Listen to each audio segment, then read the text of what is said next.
So walk me through the timeline of a classic sales cycle. When does it start, when does it end, and who's involved? Yeah, usually, of course, as I said, there is an introduction, sales, we have about 10, 15 sales guys in the company, they introduce the platform and so on.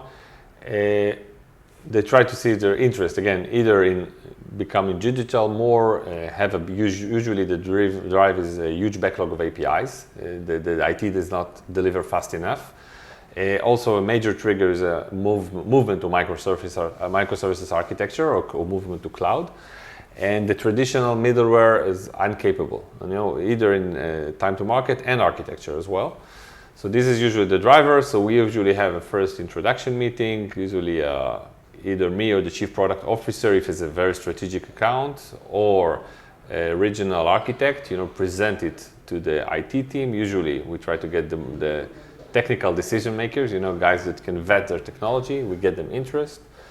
After that, we try to, of course, to get to a POC, of course. Usually we try to get some level of commitment prior to the POC. We're not, we spend a lot of time doing POC, very successful POC, and eventually we're not translated to deal because there was no budget, there was no common ground for interest or all over the IT. So we try to cover that. So once we get to a POC, of course, we do a planning, but before the POC, we do a workshop, we get all the materials of the clients. Mainframes and likes are very cumbersome. It's we know, we have tons of experience around it. We see that, we know, oh, this goes here and this goes there. But eventually we need to understand the client language. What does he mean when he talks about the legacy assets? Translated to our terminology, basically. And once we understand that, we understand, okay, this is how your program are structured, this is how we can access them, and so on. We're able to automate it. We're able to, of course, connect to it. Sometimes we need to create a custom connection to that system, but usually it's a very small effort for us. And from that point, we build a fully automated API cycle. So including DevOps, including test automation, and including a lot of deployment aspects, of course.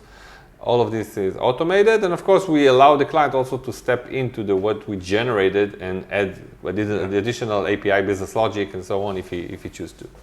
So roughly speaking, would you say it takes from start to end like 9 months or 6 months? At least 6 months. At least 6 months. Typically, on an average, it would take 1 year. Where some engagement took more. So once we of course finish the POC, we try to get what are the next step after the POC to get to procurement as fast as we can. These days, I would say COVID-19, there's a lot of what we call pilot project. The client wants to see a real project, delivered with OpenLegacy. Clients can kind of push the brakes, after COVID-19. So we have a lot of now these days pilot projects, that are priced and paid, but this is kind of a condition for, eventually going on in a major deal eventually. Yeah. So it seems like it's quite an intensive sales cycle. How many, would you say, roughly speaking, how many concurrent cycles can you handle at the same time?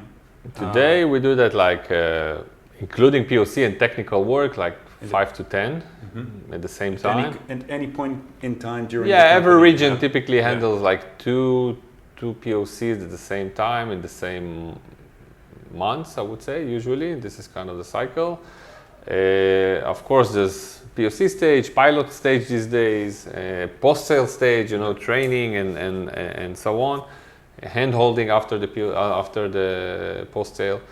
This is kind of the capacity of, we have 3-5 engineers per region, that are doing pre-sale, post-sale, and so on. And we of course deliveries in some cases, but mostly this is kind of the average local team. And of course, the R&D team supporting them on the first level. If it's more complicated, R&D steps in. So.